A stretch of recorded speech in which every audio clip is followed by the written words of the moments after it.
What is up, everyone? Another episode 8 of the Fully Pinned podcast is here, and I am stoked you have joined me and my guest, Matt Darcy, founder of Krush. Matt, thank you so much for taking time out. Guys, he was on a family thing and we set a date and he stuck to his guns and we got the potty done. Absolute legend. Just thank you for being so kind, sharing, chatting, doing what we do here at the Fully Pinned podcast and just having a good laugh and have a good yarn. Like I always say, people, it was an epic chat. Let's get into this episode because it's a good one. You're going to see a different insight again into the another side of the MTB industry from a very prominent Aussie business. Episode 8 of the Fully Pinned podcast with Matt Darcy of Krush is a go. Let's go! You run up the stairs? No. You don't? Not after the number of beers you've had. No, I haven't. You're assuming that I've had a lot of beers. No, I'm not assuming. I'm just like, you were here earlier. I've been sitting out for a couple of times. Well, you fucking feds us. Point proven. yeah, exactly. All right. On that note, guys, welcome to the Fully Pinned podcast, episode number 8. We're in beautiful Kingscliff in this, would you believe it, is pretty much like the part of the house where the washing is done. There's a shout for the beach over there, and we're just in this beautiful, glamorous weather. And I'm here with Matt Darcy, founder of Krush. How you going? Welcome to our crib.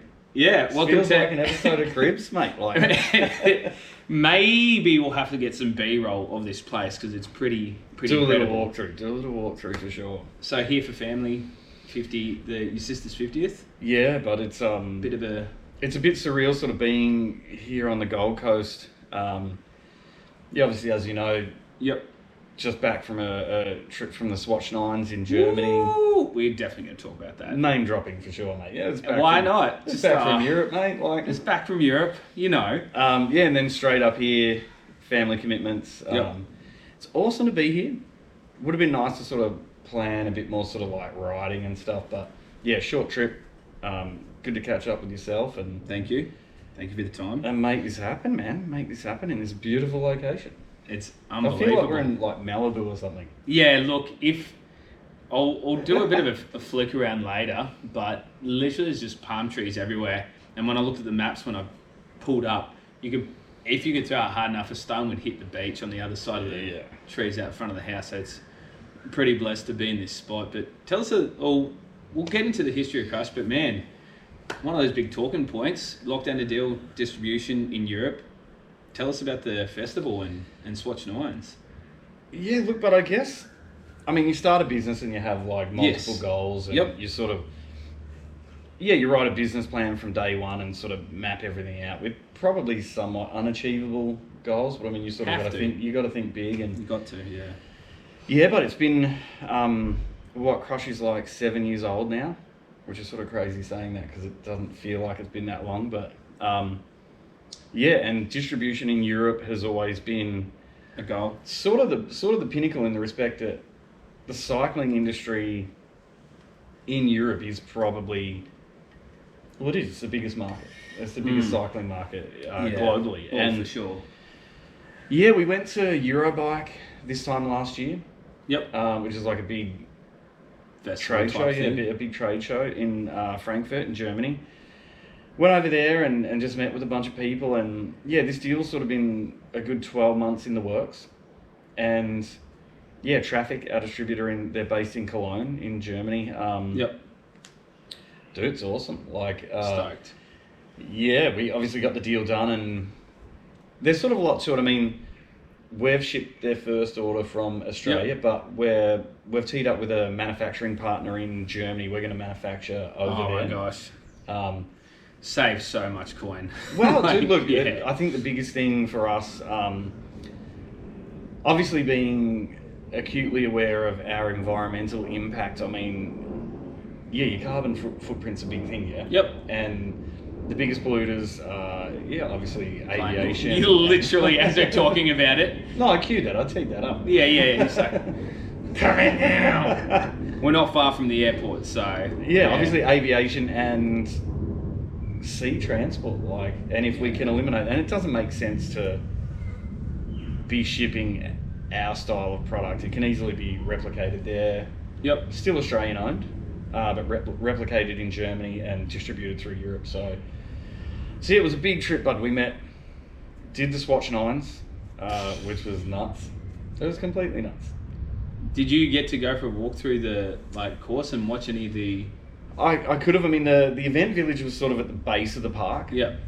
And everything was sort of like just up on the hill. Yeah, gotcha. And we could have, my wife, and obviously business partner, she took a ride up there. But we were so busy. Yeah. So many people there. It was like the tent was just buzzing all day. I just sort of, and our goal was just to, meet people. You're sort of starting again. You're like, you're talking to the consumers and they've never heard of Krush before. So you're there handing out stickers, free samples. We had a signing with Carolyn Buchanan and Haz, which was, so to have those two there. Yep. It was like we could have been at Cannonball. It was so weird. It was so weird being there. You had to sort of pinch yourself and be like, dude, you're in Germany. Did you wig out a little bit? Totally. Did you find that you were... It's like... Did you just look out into the crowd and be like, oh, I'm in Europe. My business is in Europe. Dude, literally made myself sort of... Sorry, I think We've got some visitors. Background noise. I think there's some young kids lurking about. But yeah, literally had to... I sort of forced myself to do that because otherwise it was gone so quick. And like I said, once we're in the event, outside of the event, you're like, we're in Germany, driving on the wrong side of the road. Mountains, yeah, scenery, you know you're overseas. Yeah. As soon as you're in the little Krush tent, like I said, you like it, you're Cannonball. Yeah. You could have been anywhere. Yeah, gotcha. Same brands everywhere, and it functions much the same as any bike festival. But dude, definitely took some moments just to be like, take it in, man, take it in. Epic. No, it was cool. It was I seen a few of the posts from the athletes. Obviously, like there's obligations for athletes to, putting content out and see all the the Krush athletes that were there. All the video stuff. It looked like a gnarly event. But I guess we have big events. Yeah. But dude, at 10 o'clock on the Saturday morning, man, there was a freaking massive line of people at the front gate waiting to get in. Like, dude, there was a lot of people there. If you compare that festival that the Swatch 9s was held in, so the Green Hill Bike Park Festival. Yeah. If you compare that to something like, obviously Cannonball's pretty much a premier event, yearly around in Australia. What would you say that looks like? Is Europe just on another level, or I think the biggest difference is being in Australia. Like, we obviously have our elite riders. Yes. But I mean, so many of the elite riders are based in Europe.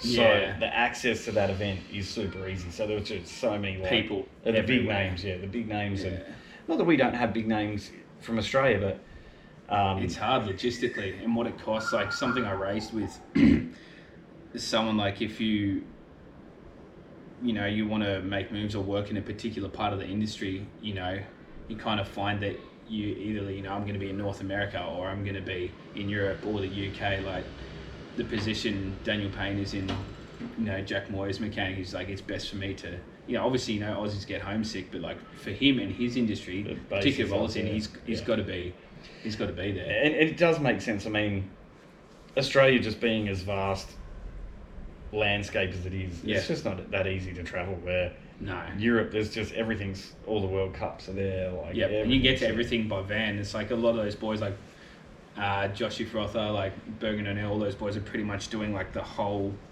of Europe in a van. Totally. I mean, dude, that's definitely was always a goal on the onset. Like, I want to do a family trip around Europe and follow the World Cup. Like, dude, we did one World Cup last year. We did Lenzerheide.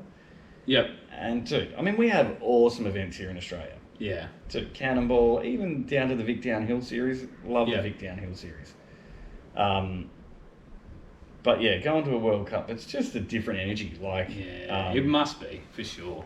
It is. It's because there's just that many more people condensed into a smaller area. Like Australia, we produce some of the best athletes, but yeah, it's just a Different. long way between Yeah. fucking Melbourne and Sydney and Brisbane. Like it's not easy to travel it's around. hard.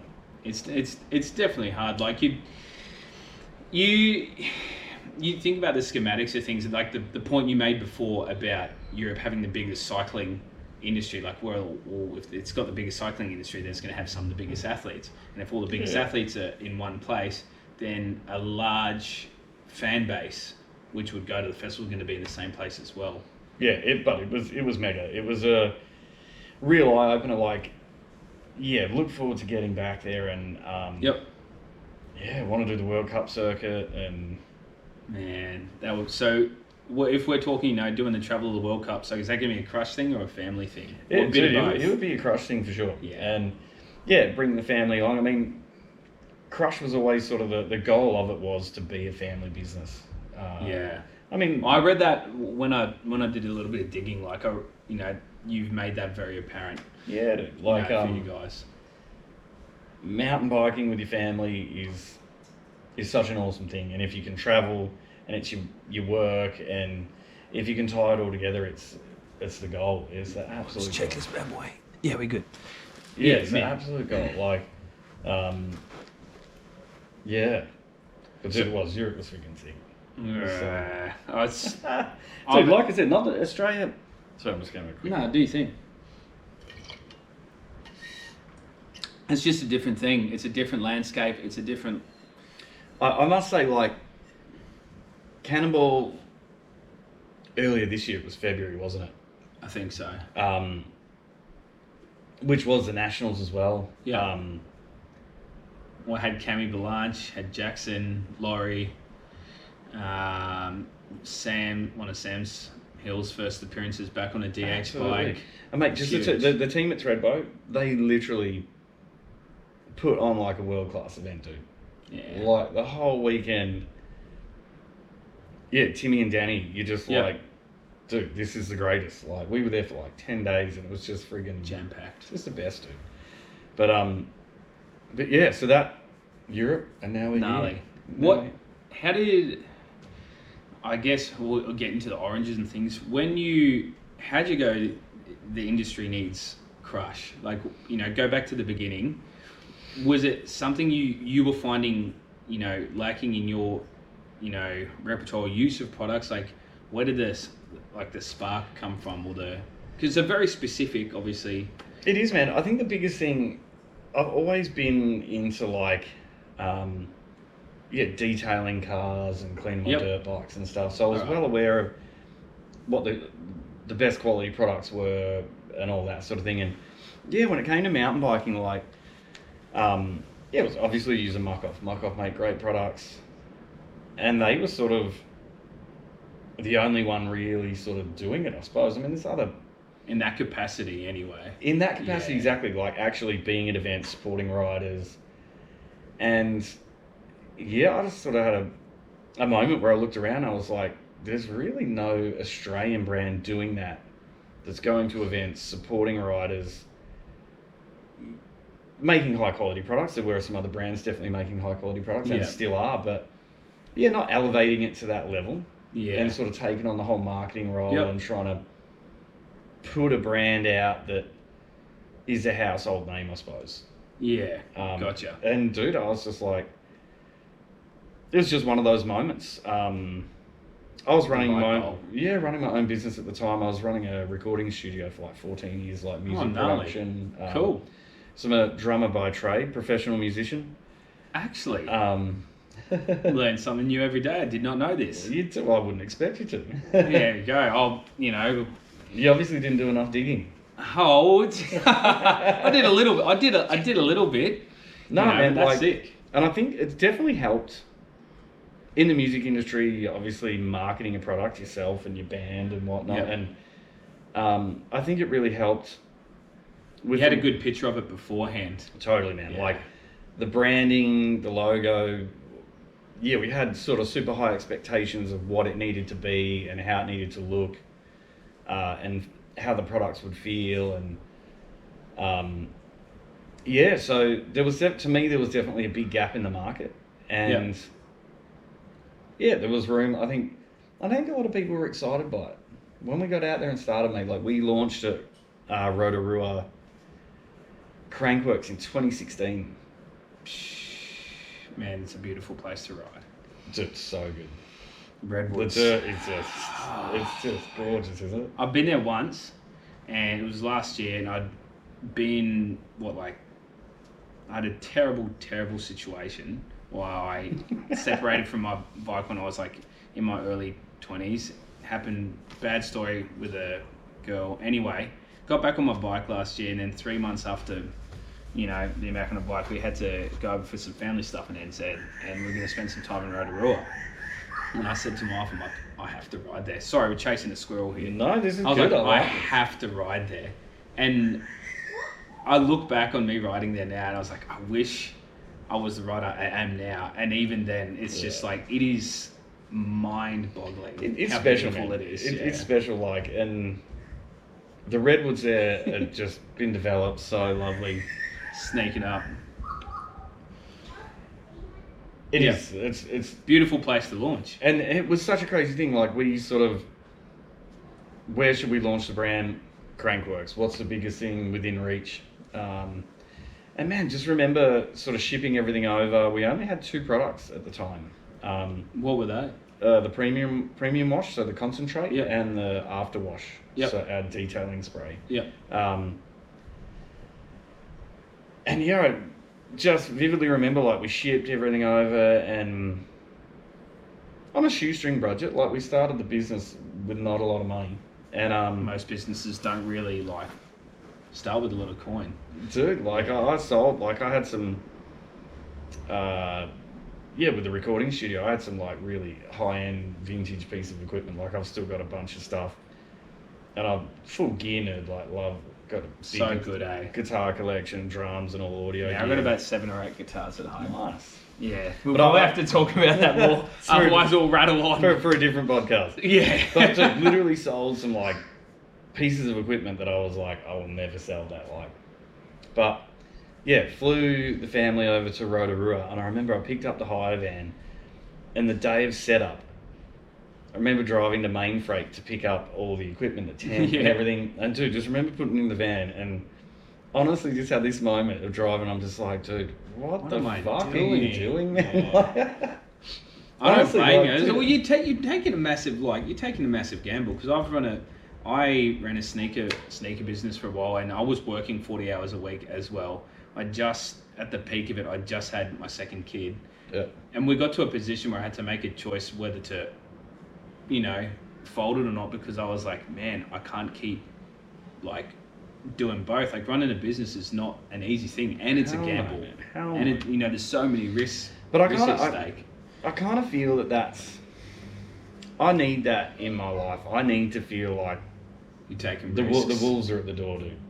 You know what I mean? Yeah. And I think I learned that so many times, like working with young musicians, and they're so passionate about their music and their band, and I'm like, oh, what else do you do? Like, oh, I'm at uni studying to be an architect as a backup plan. I'm like, dude, the fact that you've got a backup plan, this is fucked. This isn't, you as an artist is never going to be successful because you've got a backup plan. Yeah. And look, maybe that works for other people, but for me, it has to work. It has to work. It's like, well, yeah, it has to work. Well, it's kind of like I very much operate like, it's a mindset. Yeah, and your mindset is everything. And I think it's not like you're gambling your freaking livelihood, but I think it's like, we're doing this, we're in, and I believe this is going to work, and that's what we're working towards. If I'm kind of like, it's hard to get that confidence if it hasn't been bred into you earlier on. Look, I don't think it, like I said, I think growing up in the music industry, you couldn't be more exposed. Yeah. You couldn't be more to people's judgment and their thoughts of you. You could not be more exposed to like, get a real job, mate. The amount of time in my life that I've been told. How many times I've heard that? And to me, that was kind of like, it was empowering in the respect that it was like, well, I'm going to fucking do my own thing. Prove you, like, I love the fact that I don't need to get a real job. I love the fact that you've got a real job. Then you think, I need to get one. Well, what is it like? It's such a square like a square statement. Get a real job. I was just like, what even is? Mate, get a haircut and get a real job. Yeah, like, bro, my first tattoo, my uncle on Christmas freaking day. It's like, what's this? You drew it on with pen. Like my mum, like, you know, it's just like I'm just gonna do me. Yeah, dude. You need to be able to do you. So Rotorua. We digress. Launch. We do. Yeah, it's fine. But this is what makes it good. We were launched, you know, you're in the van, you're having a bit of a surreal moment. Big What's time. next? Get to the event village Yep. and start setting up ourselves at Skyline. Yeah. So, Okay. Yeah. Cool. That's where the event village is. Yep. Yeah, met some lovely guys from Smith. Shout out to you NZ lads if you're watching, because they helped me set the tent up. I've never set a 3x3 up at that point. Yep. So is it just like a basic? What do they call it? Not a tent, a gazebo like type thing. Yeah, with 3x3. Yep. Yeah, gotcha.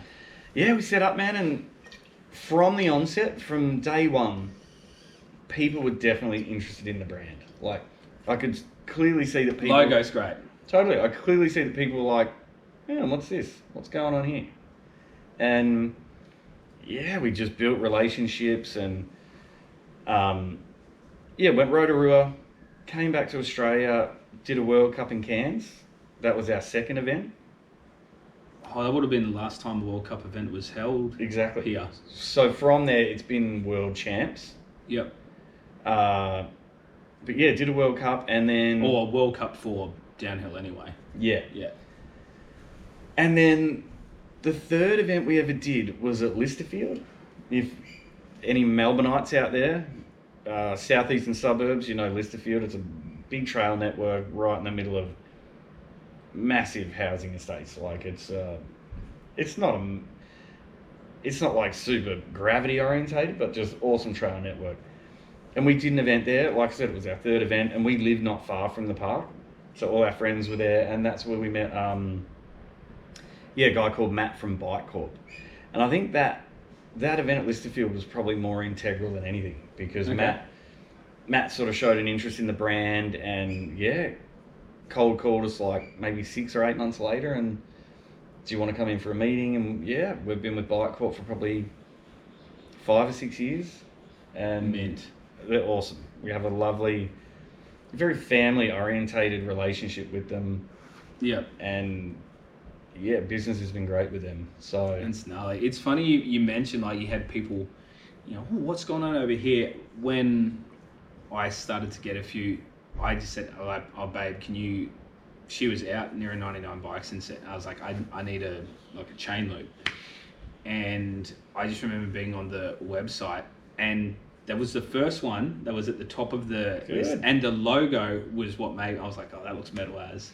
And dude, it's so cool. And like literally the logo, because like at the time I was like, I didn't really know what I'd like or what I'd use. I said, I'll just get this, like this looks sick. And she bought it home and I was like, man, this looks mad. That's so cool to hear that from the other side. And dude, just a quick in-depth into the logo. Yeah. Like Krush, really loved the name. Obviously a 90s sort of guy, loved Korn. You know, I was like, gotta change the C to a K. K. Yeah. I feel like that's you were talking about before, motos and things, like that left of field attitude to being like, a 1%er. Yeah. Like some people are like, oh, why don't you spell it with a K? You're still talking about it. Yeah, why wouldn't you? Like, well, it was funny. Yeah. Why not? And dude, like, he obviously grew up on like Krusties and Terra Firma and all the moto vids and stuff, all the old VHS, mate. But yeah, it's Bike Corp have been awesome, and to sort of circle back like to launch in Europe. I mean that we've still, obviously it's the beginning. We've got so much work to do. Yeah. But just to have a good team over there and to have been there and met with them, and it's awesome, man. Like obviously starting a business,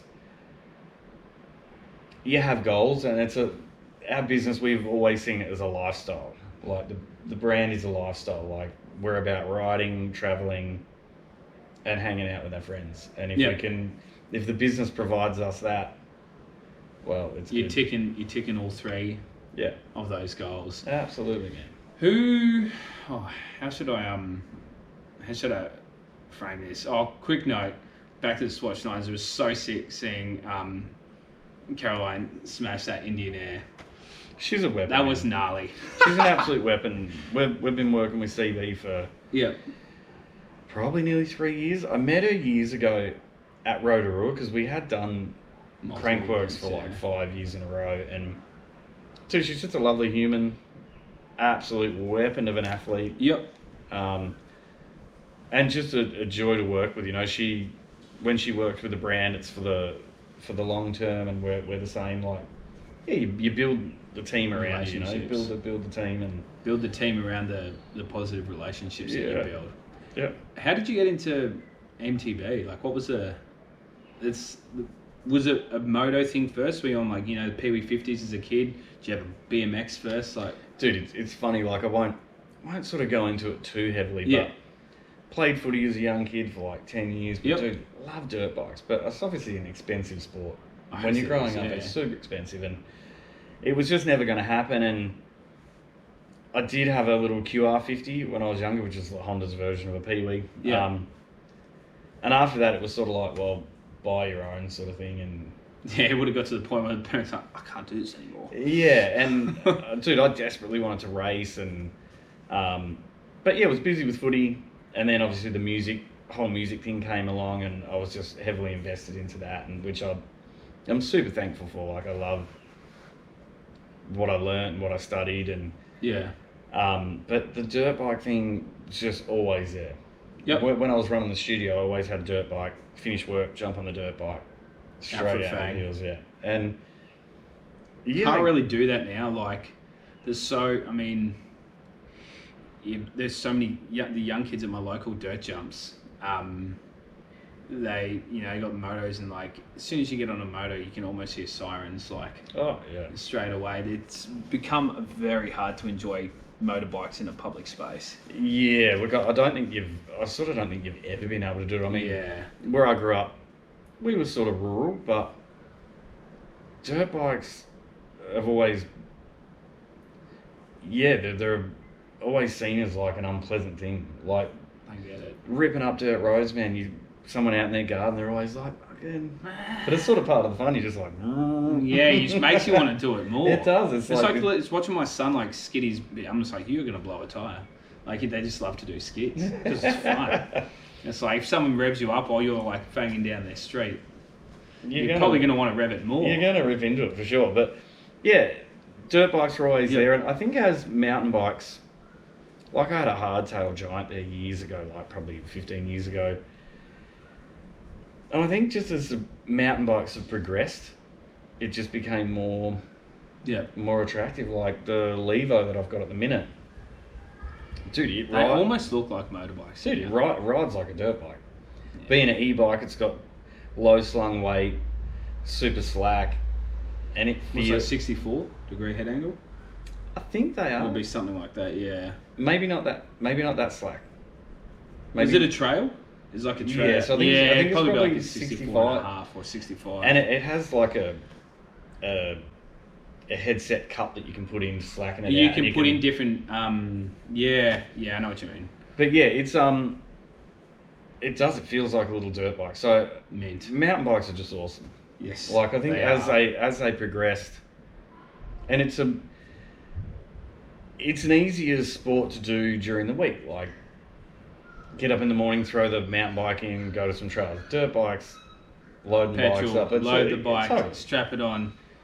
Got to have a car that fits the bike, and if you don't have a car that fits the bike, you've got to have a trailer. Yeah, it's a far more the boots and far more involved scenario where I think where you look at how far mountain biking has come, dude, it's progressed so quick, and the bikes and it's progressing even quicker. Totally, dude. The trail networks. I mean, just seeing some of the bike parks. Like, not sure if you've been to Medina. Nah, I'm definitely going to get down. Yeah. Dude, Medina, Derby, Threadneedle. Yeah. I mean, dude, I've got to go. When you see a park like Medina and Derby, it's insane. Or like I said, I rode. That's when I rode the Redwoods, the Whakario Forest. Like in Rotorua, I was just like, how is this even a thing? Yeah, dude. Like, how is this even? You look at the trails and like, you're like, this is like Lord of the Rings-esque. You going through, all of a sudden there's this volcanic rock, and then you change, and then there's like yellow pine needles peering over, and you're just like, how is this real? Yeah, I think that's the biggest draw card with mountain biking, isn't it? Yeah. Where it takes you, like where mountain biking has taken me and my family. Yep. It's just everything. Like for me, that's what life's about. I love being near the beach, but dude, I'm a mountain guy. Yeah, Like, I'm very much the same. Give me a river. You guys can keep, people love the beach. You can keep sharks. Totally. I'm good. Dude, give me a river. Yeah, keep the sharks. We'll hang with the brown snakes. Yeah, I know, right? Australia and the things that can kill you. Yeah, but give me like a river and mountains any day. Like where we live up near Mount Buller. I mean, dude, the trail's up there. Yeah, you've got some. Yeah, there's some nice networks down there. You gotta come down. I'd show when this old thing starts working again. Yeah, I'll get there. Stay off skateboards. Oh. I literally, every time I see it in the house now, I'm like, I shudder a little bit, eh? But is what it is. We learn from our experiences. We do, but it's all an experience, mate. It's all an experience. It is. So you've locked down Europe, but you said earlier on you like to dream big. Is there anywhere else now that you kind of want to see, or I don't know if you can answer this question per, business plans. Is there anywhere else you want to see, Krush in the next 3 to 5? Yeah, I think, like I said earlier, like we're right at the start with Europe. Yep. So I mean, obviously we really want to sort of focus on that and grow that, and obviously keep growing in Australia. America for sure. Yeah. It's funny our perception of the American market. Like, it's obviously big purely because of the population. There's just a lot of people there, but yeah, they're not typically cycling sort of folk. No. Where Europe's like everyone rides a bike, man. Whether you're riding to work, I remember Tour de France, World Cups, like it's where America. There's a massive market for sure, but different, very different approach. But definitely, I think we have a distributor in South America, Solden, who we've been with for like 2 years. I'd really like to try and grow that market. Yep. Obviously, that 2 years of COVID was so crazy. Like, the industry just That must have been gnarly for you as a business. Dude, the industry spiked so hard, man. Like, now it's feeling the effects of that. The last 12 months have been full on. Yeah. As in, like, seeing bike shops close. I was gonna say, like, how was?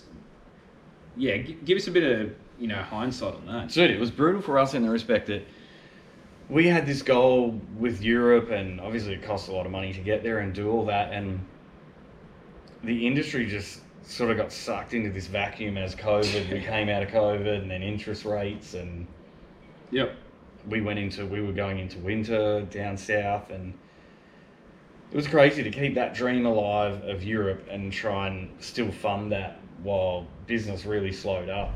It was pretty gnarly. I'm proud that we've sort of come out the other side, but yeah, COVID was crazy, man. Like, it was completely crazy in the respect that you started a business, you were like 4 or 5 years in, steady growth, business was good. Then all of a sudden, you couldn't produce enough stock quick enough, man. Like, the orders were massive, and we're just like, what the? Yeah.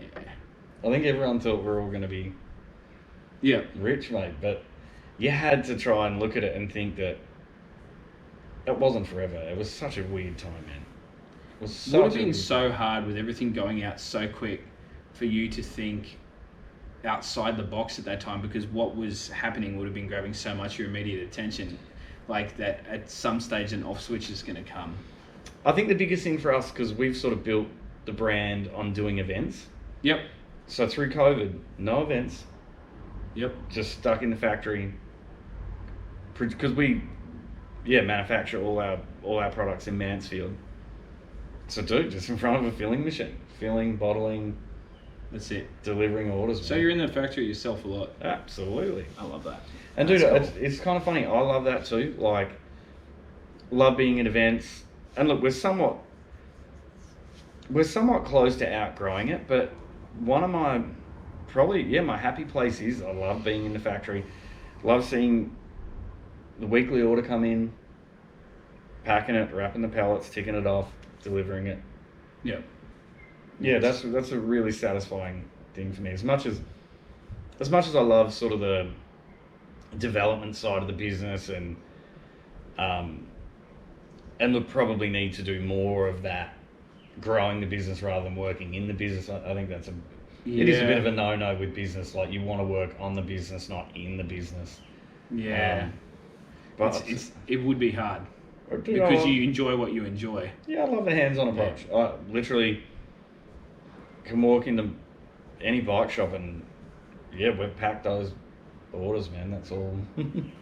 And would be a satisfying feeling. Do you ever, like, when you're, pumping out bottles and bottles, do you ever pinch yourself going, like, how is this just...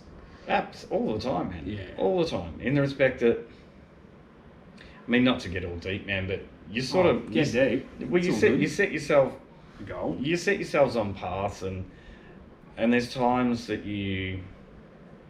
I sort of feel where I'm meant to be, you know what I mean? Like, you sort of visualise, if you can visualise where you want to be in life, sometimes you feel just like a passenger and you're just... waiting to get there. It happens, like it... but yeah, definitely pinch yourself for sure, man. It's funny you mentioned that, like, you're talking about those musicians, right? They've got their backup plan. Your vision didn't have a backup plan. No, man, no. And I think that's the ultimate. To me, there is no backup plan. Life, well, it's not a dress rehearsal, you know what I mean? It's you got to make it work. Yeah, you can't come back and try it again. Yeah, I might actually take a risk next time. There ain't no next time. It just makes... I understand that mindset because it's kind of where I'm at with what I want to do, like what we were talking about earlier, and I'm just like, oh, it's a journey. And yeah, it really is. And I think, like I said, I feel super grateful for the whole being in a band sort of thing, because, dude, it's probably one of the toughest industries and insanely hard. It's definitely verges almost on a who you know. And you're an artist. You're putting yourself out there to be judged, and it builds this sort of no fear attitude of like, you're representing and backing yourself constantly, so you have no fear to sort of do whatever, you know what I mean? On that, how do you, obviously, being someone that believes in your vision and your product and your brand, when you get some stink feedback or you hear something nasty in the grapevine, or you get the phone call that you don't really want to have, what's your process like as a business owner when you've got to deal with something like that? First off, we've been super fortunate. Yep. We haven't had a lot of negative feedback. That's good. But I mean, there is some, and I think once again, I can sort of reference that being an artist and creating music and an art. If you believe that everyone's going to like what you're doing, you're kidding yourself. 100%. You have to understand that not everyone's going to be on the... I mean, obviously, it's a bit different manufacturing a product. Like, we have a standard where our products are at, and I believe what we've developed, biodegradable, awesome products that work for cleaning and detailing a mountain bike. Yep. Gonna be some people that don't think that. There's gonna be some people that have used something else and like, I didn't like that, or didn't have a great experience with the product. It's just part of it. It's part of putting yourself out there. And once again, from growing up a musician, I think that I've been well versed in people not liking what you're doing. It's so funny. It's so funny you say that. Life will teach you how to counter that stuff when it comes along, and it's not something that you learn straight away. Dude, we live in a time where you just look at social media and it just blows my This is mind. going to transition so well to my next question. It is. It blows my mind the amount of people that will spend time to put other people down and It's insane. and just this perpetual negative energy. It's kind of like, what the... Like, how can you spend so much time? Like, perfect example, whole Rob Warner not being a commentator at the moment for the downhill. It's like, Yeah. when are you going to accept that it's not going to change and just, if you don't want to watch it, don't watch it. But Yeah. you're still on the friggin' account that's posting about the results, trashing it out every race. Yeah. Funny thing, I was probably... Oh my gosh. I was disappointed. But, dude, I think the guys that are doing it, it's great. Like, I don't think it... It's just different. Yeah, and I think, look, it is funny. Yeah, I think back to that initial question. Oh, let me just check. This is in the sun. Might pop it out there. Yeah, back to that question. I think the biggest thing... Yeah, when you're putting yourself out on a sort of a bigger scale, you've got to be open. And to be honest, if there is negative feedback, you got to address it and take it on and with an open grow mind from it. Totally. Yeah. I think if someone, you got to validate where they're coming from and assess it and exactly grow from it from sure. I think you can't just look at it and be like, oh, They're just going to whinge. yeah, you can't do that. You got to be open and Could be a chance to form a relationship you didn't know you needed as well. absolutely, man. You got to be open and take a positive out of that negative situation. I think that's something in life in general you can take away. Yeah. And on that, we're just going to have a quick break and we'll be back to you. Kids just need more. Kids need more to do, bro. Get 'em That's all outside, it is. Dude, Some our two girls, Scarlett, our eldest, she's 11 now. When she was 5, I got her a peewee for her 5th birthday. Yep. And Well, there's a bug on the face of the camera. yeah, and dude, seriously, that little dirt bike, we still have it. Me, our youngest, rides it a bit. Mm-hmm. But that little thing, man, teaching her to ride that, I don't think it's bikes in general, like teaching her to ride that, just seeing her grow as a person in confidence. And there's a motorbike club in Marriagee just near the base of Buller, and I remember taking her there one weekend, and dude, she's 5 years old, tiny little kid on this peewee. She did a lap of the kids track, and dude, she came back to the start finish line, dude, just bawling, and I just said, sweetheart, What's wrong? I just said, we're done, loaded in the van, we're out of here, it's all good. He was like, no, I want to keep going. I was like, dude, that little bike just taught you Well, it's like... the lessons, man, to managing fear, they achievements, do. and dude, you know as yourself, like, Happens with my son riding a bike. yeah, even at our age, like, as you progress with your riding, like, dude, I hit stuff that I probably shouldn't hit because there is a consequence, but pushing and challenging yourself, and I have to do it. yeah, it's such a Much to my wife's detriment. Sorry, babe. Yeah. I have to do it. You do. You feel you're alive, mate. And What a sad way to be if you don't want to get better at something you enjoy. It's a pretty, for some, like, that's a pretty morbid opinion, but I'm just like, that's where conversations and sitting down like this is helpful, because not everyone will always think the same way as you. But I will say, like, when you've got a hobby, you can just, someone's like, I just like to do it, it's just fun. I was like, sometimes you're like, you're getting better at it, like, what's it? And it's like, no, I just do it for fun. I was like, man, I want to get better. yeah, you want to see results. I want to see results, and I think just not everybody's the same like that. Yeah, I think a big thing with the mountain biking, when we moved to Mansfield, like the local community there's a lot of intense riders. We have two, Elise and Matt MP at the moment, over racing World Cups, like out of this small town in rural Victoria, and just meeting families like that. And I remember when we moved up there, going riding with them down like these private tracks that are just like Gnarly.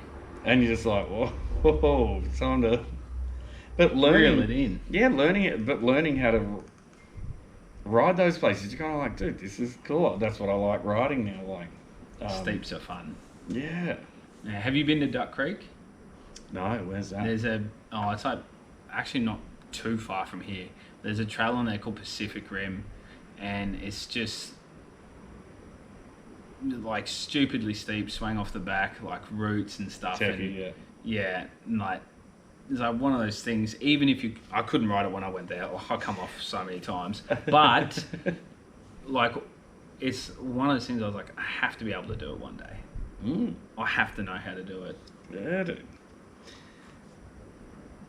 And that's what that progression. Yeah, mountain biking is. Yep, it's the best for it, man.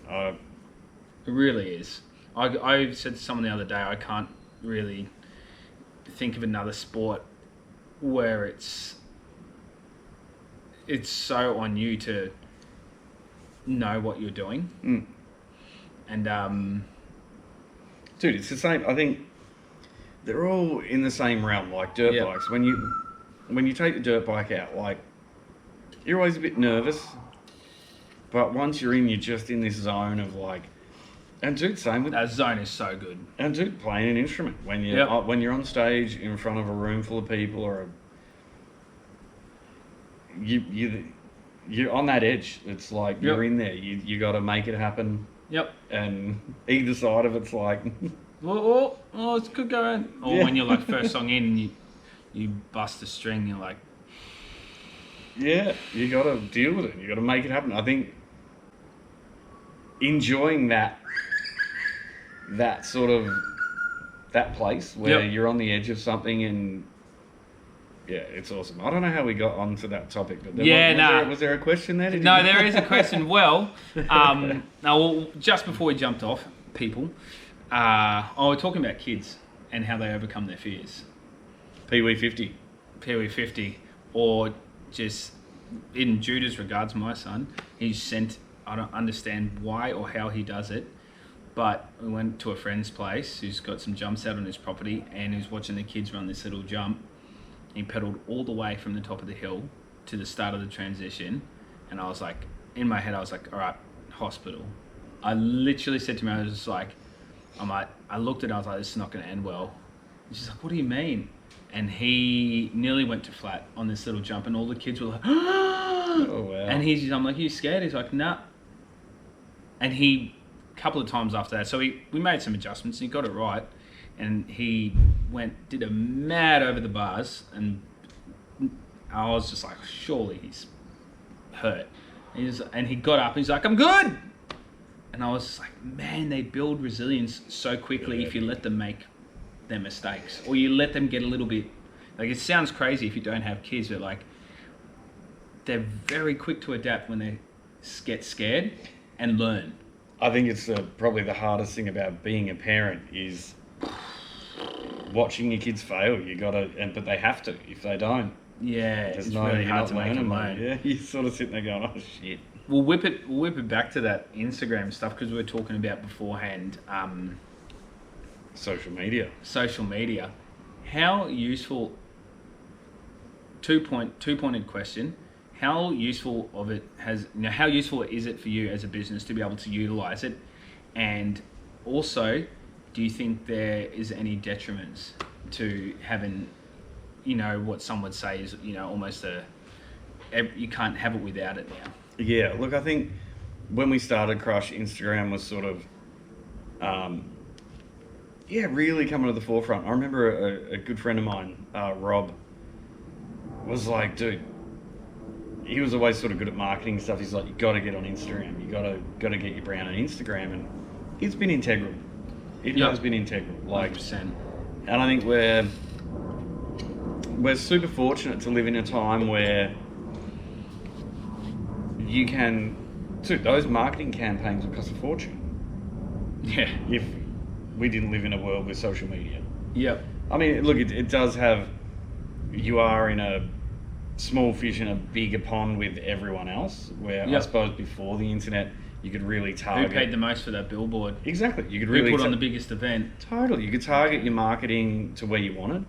So I mean, you got to sort of be a bit more creative to make it stand out. But to be able to wake up in the morning, post. This is where athletes come in handy. Totally. And do, like I said, CB, Carolyn Buchanan, like, marketing machine. Absolutely, in herself, just doing what she's doing. Doing what she loves and the way she packages it. And yeah, so social media it's integral. Yeah, it really is. I mean, there's definitely times where I'm kind of like, I just want to switch it off. Totally. I hate it. But fortunate to have it. Fortunate to have it. Yeah, I've always wondered, like, if someone, what would happen economy-wise, what would happen, business-wise, if someone just went...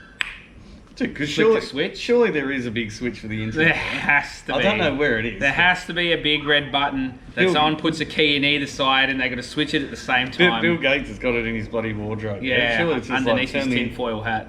Turn the internet off. Man, can you imagine, like, if someone, like, no Instagram tomorrow? How would we fulfill our need to feel important? Like, no. the amount of people that are not going to see what I have for breakfast, I feel sorry for them. Yeah, look, I won't lie, I definitely take, and it's more so from the thing of promoting the places that I frequent.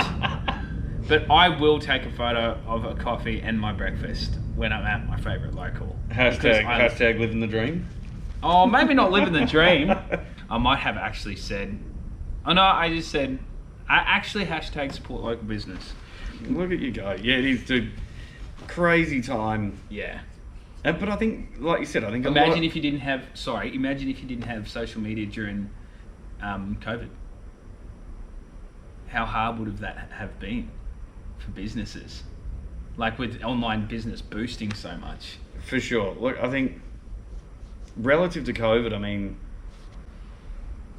it's hard to sort of say, but I mean, yeah, social media it gives people the ability to be independent and grow businesses, and it is integral to having your own business. I mean, it's been awesome. Like I said, it's a chore at times. It's definitely a chore at times, but you got to do what you got to do in this day and age. Is moving forward, there's going to be no business that doesn't have, and if they're not, they probably need it. Yeah, I mean, look, your OnlyFans account. I mean, that's done well for you, hasn't it? Oh my gosh! Look, you got to pay the bills, mate. Got to pay the bills. Just before we put the camera back on, we were having a whinge about how much things cost, because I didn't eat on the way down here, and I looked at the Uber Eats and I was like, it was like $22 for like some chicken burger, and I was just like, hashtag the cost of living. Oh, it's crazy, dude. It's crazy time. It is so annoying. I guess it's more like a businessy question. Has you felt any pressures the way that things have changed, financially in this country at the moment? Very much so. The last 12 months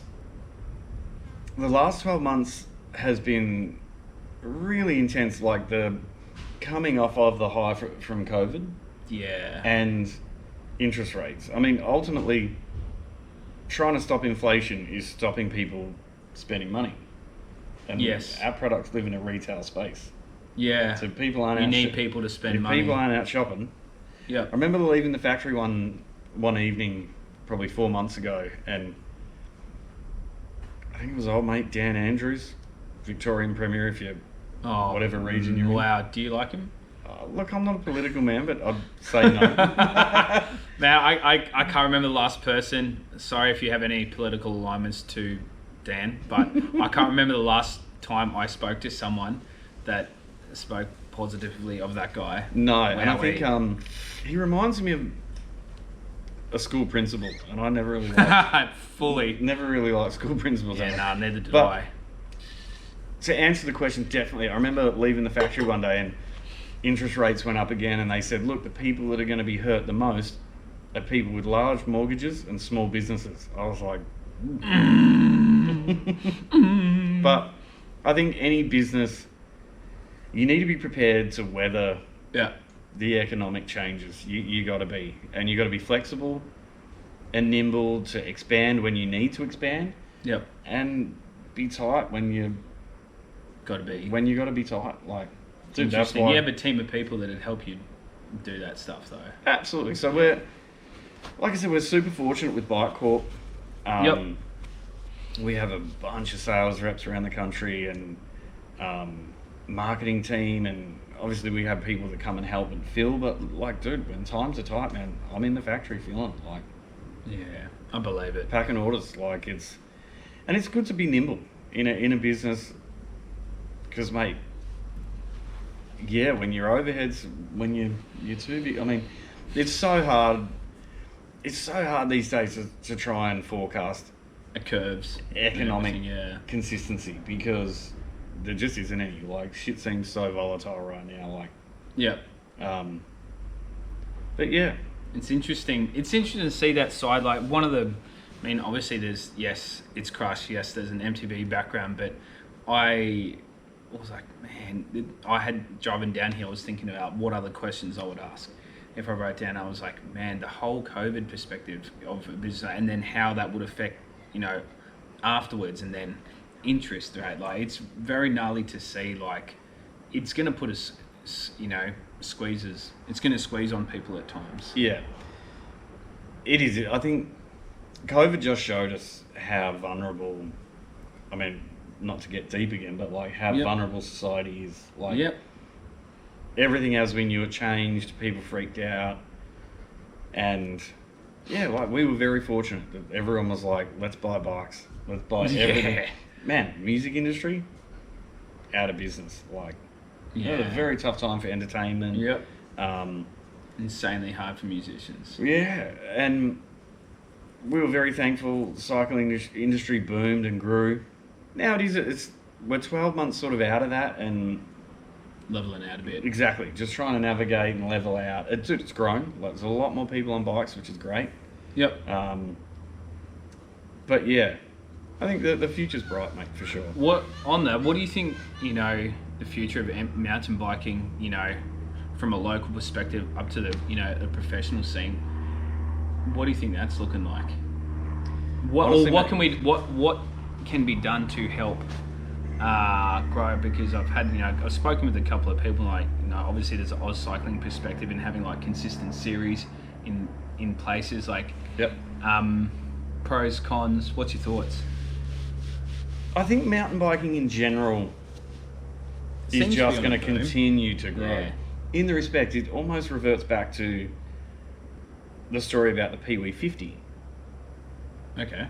Pushing and teaching you things. Man, the amount of like middle-aged mums getting into mountain biking. Yeah, just everybody. Because they're just like, I'm alive, like, I'm awake, I'm pushing myself, I'm learning, and I think you can't beat that. Like, I think, no, you can't. And the trail networks, you're out in nature, it's just such a epic thing. Like, and it's just going to continue to grow because it's accessible to most people, and you feel alive, man. You know what it's like when you get back from a good ride. You're just physically and emotionally charged, and you're just pumped. You're like, dude, do you think local council can do more? Heaps more. It's so frustrating because perfect example, and like, this is something I want to have a chat to you about another time. But right when I did my knee, it was school holidays for my boy, or like a week or two after, and I just realised, like, oh my gosh, I'm going to have him every single day. I was like, oh, this is going to be pretty hectic, and I can't friggin' move.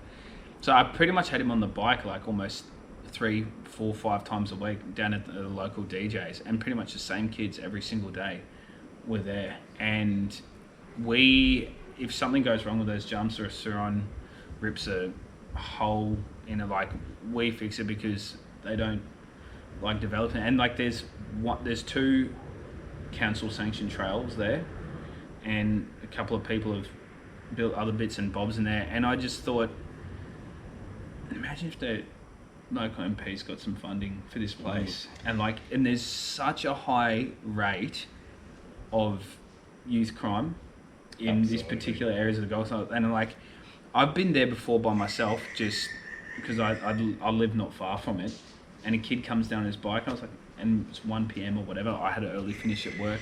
Oh, what are you doing here? And he goes, oh, I don't want to be in the potty. Young fellas run up the back, and he's like, oh, I'm suspended from school, and my parents aren't home.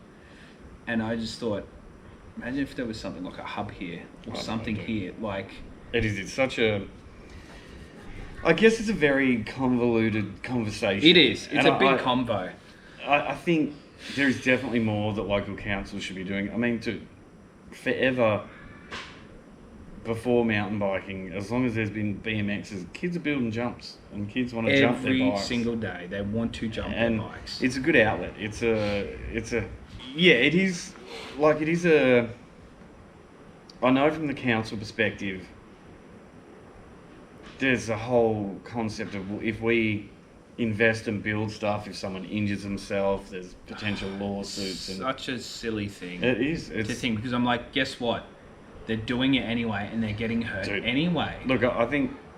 So provide a space with. They have bike. Oh, sorry, I get really riled up about it. Dude. Because I see the funding for let's say the elderly, to do like exercise programs on the beach. I'm like, okay, 2 days a week, every fortnight, employ a coach to have a program for kids to come and learn how to jump.